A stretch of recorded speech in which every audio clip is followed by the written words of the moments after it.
Hi viewers, welcome to our channel. Sandhya theatre తొక్కిసలాట ఘటన మనకు తెలిసింది. అల్లు అర్జున్ గారి పుష్ప 2 రిలీజ్ అయినప్పుడు ఈ ఘటన చోటు చేసుకోవడం, అక్కడ ఒకరు ప్రాణాలు కోల్పోవడం అండ్ ఒక బాబు శ్రీతేజ్ హాస్పిటల్ పాలవ్వడం, అతను ఇప్పుడు మెల్లమెల్లగా కోలుకుంటున్నట్టుగా తెలుస్తుంది.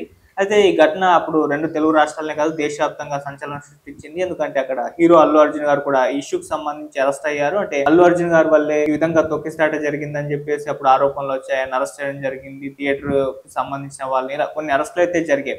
ఏదేమైనా ఆ ఇష్యూ అయితే ఇప్పటి వరకు అయితే కన్క్లూజ్ అయిపోయింది. ఇక ఇష్యూ కూడా పెద్దగా ఎక్కడ చర్చల్లోకి లేకపోవడం మనం చూస్తున్నాం.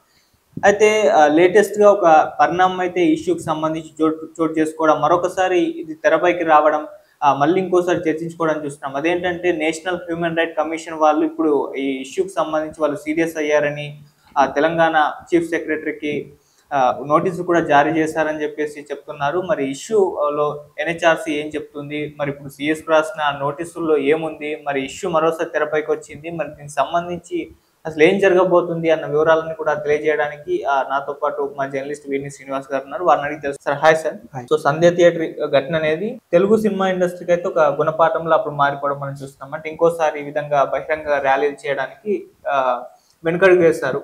సో ఈసారి జాగ్రత్తలు పాటించాలని చెప్పేసి అదొక గుణపాఠంలో అయితే మారిపోయింది.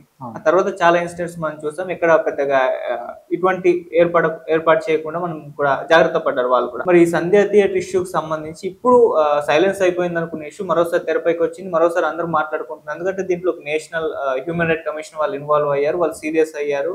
తెలంగాణ సిఎస్ కి ఒక నోటీసులు అందజేశారని చెప్పేసి చెప్తున్నారు. మరి వాళ్ళు ఏం చెప్తున్నారు దీనికి సంబంధించి, మరోసారి ఇది ఇంకెక్కడికి దారితీసే అవకాశం?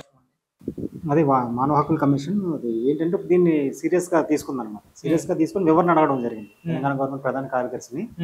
అది ఏం జరిగింది ఏంటి అన్నట్టుగా వివరణ అడగడం జరిగింది.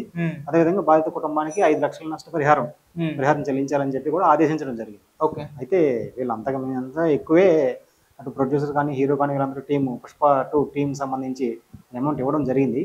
అయితే ప్రస్తుతం అయితే ఇది ఈ ఇష్యూ ఇప్పుడు దాని దృష్టికి రావడంతో దీని మీద ఇప్పటి వరకు విచారణ అంతా జరిపి 5 లక్షల నష్టపరిహారం ఇవ్వాలని చెప్పి ఇప్పుడు ప్రకటన చేయడం జరిగింది.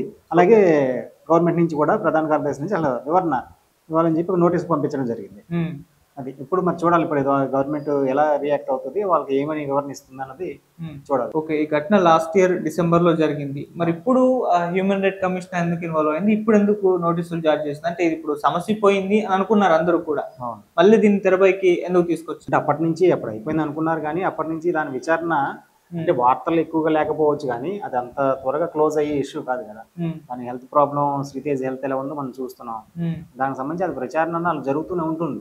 క్లారిటీ రావడానికి వివరణ అది విచారణ పూర్తవడానికి కొంచెం టైం పట్టొచ్చేమో, కానీ దాని గురించి అయితే ఇప్పుడు మనకి బయటకు వచ్చింది అనమాట. ఇలాగా అంటే అనుకున్నాను, దీన్ని విచారణ చేయడం అంటే ఏదో ఇవాళ అయిపోయి రేపు వెంటనే అయిపోయేది కాదు.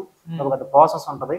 ఆ ప్రాసెస్ ప్రకారం అసలు ఏం జరిగింది ఏంటి, గవర్నమెంట్ ఎలా రియాక్ట్ అయింది, వాళ్ళు ఏమన్నారు, వార్తాపత్రికలు ఏమొచ్చింది, ఇలా రకరకాల కులంకషంగా మొత్తం అంతా కూడా వివరించి చెప్పడం జరిగింది. ఇది వివరణ రిపోర్ట్ చూసిన తర్వాత దీనికి ఇలా నష్టపరిహారం 5 లక్షలు ఇవ్వాలని చెప్పడం జరిగింది.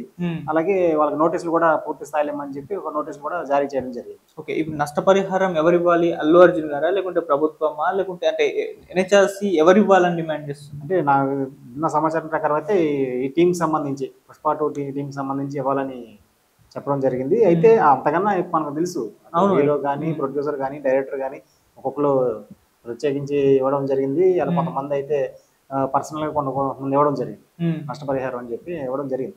అయితే అక్కడ ఎంత ఇచ్చినా కానీ ఆరోగ్య పరిస్థితి అక్కడ ఆ రోజుల్లో ఇప్పటికీ అది పూర్తిగా ఆరోగ్యం శ్రీతేజ్ దాని నుంచి బయటపడ్డని చెప్పడానికి లేని పరిస్థితి. ఓకే. ఇప్పటికీ అంటే అలా బెడ్ మీద ఉన్నాడు, ఆరోగ్య పరిస్థితి బాగానే ఉన్నాడు, స్టేబుల్ గా నిలకడగా ఉంది తప్పితే ఇంకా మనుషులు ఇంకా గుర్తుపట్టలేని పరిస్థితిలో ఉంది. సో ఇంకా ట్రీట్మెంట్ అయితే జరుగుతుంది, ఇంకా ట్రీట్మెంట్ చేసుకోవాల్సిన అవసరం కూడా ఎంత ఉంది. అందువలన ఇప్పుడు ఈ మానవ హక్కుల కమిషన్ ఇలాగా స్పందించిందని అనుకోవచ్చు. ఓకే. మరి ఇప్పుడు దీని పట్ల గవర్నమెంట్ ఏ విధంగా రెస్పాండ్ అయ్యే అవకాశం ఉంది? మరి ఇది ఎటువంటి పరిణామాలకు దారి తీయచ్చు అంటారు? గవర్నమెంట్ ఆల్రెడీ దాన్ని చూసాం మనం. హీరోను ఎంతో ఎక్కడ అసలు ఊహించిన విధంగా అరెస్ట్ వరకు వెళ్ళడం అన్నది ఇప్పటి వరకు ఏ స్టార్ హీరోకి జరగలేదు. నాకు తెలిసి తెలుగులోనే కాదు, ఇండియాలోనే బహుశా ఎవరికి జరగలేదు. ఇలా ఒక జరిగిన ఇన్సిడెంట్ కి, థియేటర్ దగ్గర జరిగిన ఇన్సిడెంట్ కి జైలు వరకు వెళ్ళడం అన్నది ఇలాంటి పరిణామం ఇప్పుడు జరగలేదు. ఒక పెద్ద సంచలనం దేశవ్యాప్తంగా, ఓన్లీ ఒక తెలుగు రాష్ట్రాల్లోనే కాకుండా దేశవ్యాప్తంగా ఎంత సంచలనం అయిందో మనం చూసాం. ఆ తర్వాత వాళ్ళు రియాక్ట్ అవ్వడం, గవర్నమెంట్ నుంచి రియాక్ట్ అవ్వడం, ఒక కౌంటర్ అండ్ కౌంటర్స్ ఇలా ఒకరి మీద ఒకరు ఇలా జరగడం పెద్ద ఇష్యూ అయింది అప్పుడు. అయితే అప్పుడు ఆ తర్వాత అంతా కూడా ప్రాబ్లం అంతా సాల్వ్ అయింది, అంతా అయిపోయింది అంటే. కాకపోతే ఇప్పుడు మళ్ళీ ఇదంతా కూడా ఇప్పుడు తన విచారణ జరిపిన తర్వాత వాళ్ళకి ఇలా చేయాలని చెప్పి గవర్నమెంట్ తరఫున మానవ హక్కుల కమిషన్ తన రూట్ లో తన పందాలో విచారణ జరిపి వాళ్ళు ఇలా ఇవ్వడం జరిగింది.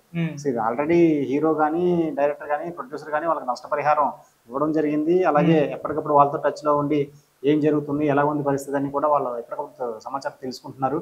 వాళ్ళ కుటుంబానికి సంబంధించి అన్ని అందులో కూడా మొత్తం వీళ్ళు చూసుకోవడానికి ఎప్పుడు ఉంటామని చెప్పి ప్రకటించడం కూడా జరిగింది. అది ఓకే. ఇక శ్రీతేజ్ ఆరోగ్య పరిస్థితికి సంబంధించి ఇప్పటివరకు అయితే పెద్దగా అప్డేట్స్ అయితే లేవు. మరి ఇప్పుడు ఈ అంశం తెరపైకి రావడంతో కొన్ని ఛానల్స్ వాళ్ళ ఫాదర్ దగ్గరికి వెళ్ళడం, ఎలా ఉంది ఆరోగ్య పరిస్థితి అని చెప్పేసి ఎంక్వైరీ చేసినట్టు కూడా తెలుస్తుంది. మరి ఏ విధంగా ఉంది ఇప్పుడైతే ప్రజెంట్ శ్రీతేజ్ ఆరోగ్య పరిస్థితి? ఆయన ఆరోగ్య పరిస్థితి అదే వాళ్ళ ఫాదర్ చెప్పిన సమాచారం బట్టి ఇప్పుడు అంటే ఇంకా మనుషులను గుర్తించడం లేదు. బానే ఉన్నాడు అంటే అలాగా ఇంకా బెడ్ మీద ఉన్నాడు. కాకపోతే ఇప్పుడు రికవర్ అవుతున్న ఆస్తు ఉన్నారు. ఇంకా మనుషుల్ని ఇంకా అయితే గుర్తించడం లేదు.